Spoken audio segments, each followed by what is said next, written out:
The work is on the issue of the theme of the topic. You see, Islam is a religion that is organized, and Ramadan has always been the shaper of the thinking of the entire world. You see, everything we have in the world today, as far as Islam is concerned, it is during Ramadan that this thing commenced. Now, we discover our country. The type of people that lead in every strata of our society are politicians.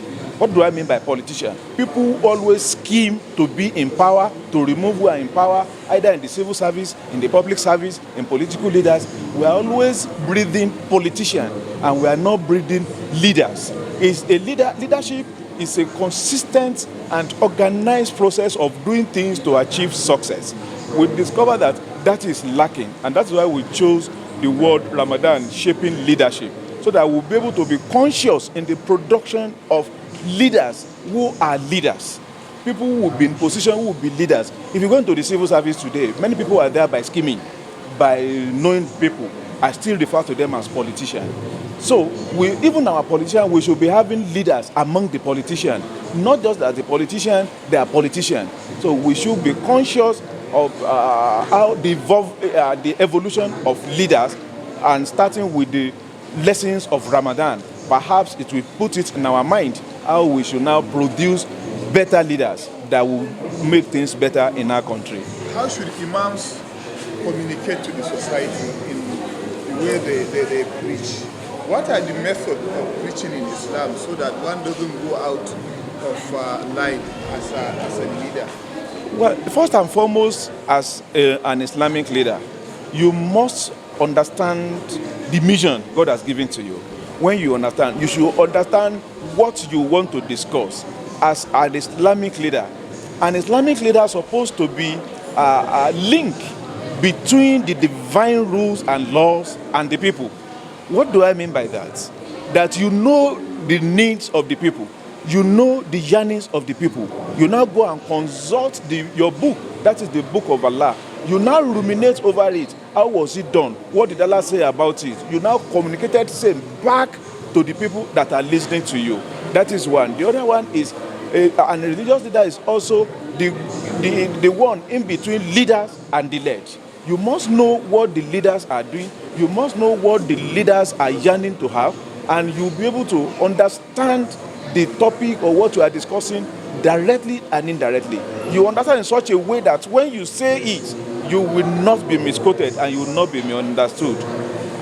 It means when you are also talking to people, no matter how unserious or how you think they are, you must talk to them with respect, with decorum, and with a situation that you will be abusing their mother and they will be dancing to what you are saying. Thank you. Sallallahu Alaihi Wasallam says, "Man ra'a minkum al-munkar falyughayyiru biyadihi, wa lam yastati wa bilithani, wa in lam yastati wa biqalbi, wa dhalika da'ful iman." Whoever among you sees something wrong, not just the scholars now, he should change it with his hand. If it is beyond changing with hand and it is not safe, it is not possible, change it with your tongue, speak up. But when you are speaking against evil, don't join the evildoers. Don't, because they came patronizing you and you are making money from them, they are honoring you, then you become their friends. No. This is what the Prophet ﷺ says happened to the Jewish scholars. They started withdrawing from criticizing their leaders when they were doing wrong. And they stopped criticizing them. They stopped telling them to stop doing wrong things. Later, Allah joined their hearts together. The scholars also started doing evil. We have scholars in this country who benefit from crimes, banditry, brigandage. They know the brigands, they know the kidnappers. When they kidnapped my brother, they told him, no, my brothers, they told them that they have malams that were praying for them. Does Evans, not the king kidnappers, does he not have somebody he pays obeisance to? Do they not pay tithe as Christians? Do they not give sadaqah? The sponsors of these crimes, are they not prominent people in this country? Do they not have malams behind them? In fact, I can lay 90% of the blames for all the troubles in this country on the doorstep of the religious leaders. What roles are they playing? What do we preach in the mosque? What do we preach in the churches? What is our relationship with these criminals in power? Do we just pray for them? No.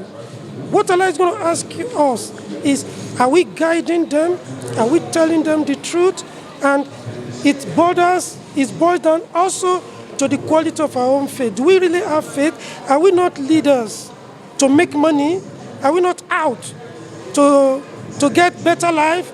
Are we not hobnobbing with politicians to get recognized and so on and so forth? So what we are as individuals will reflect in the roles we play.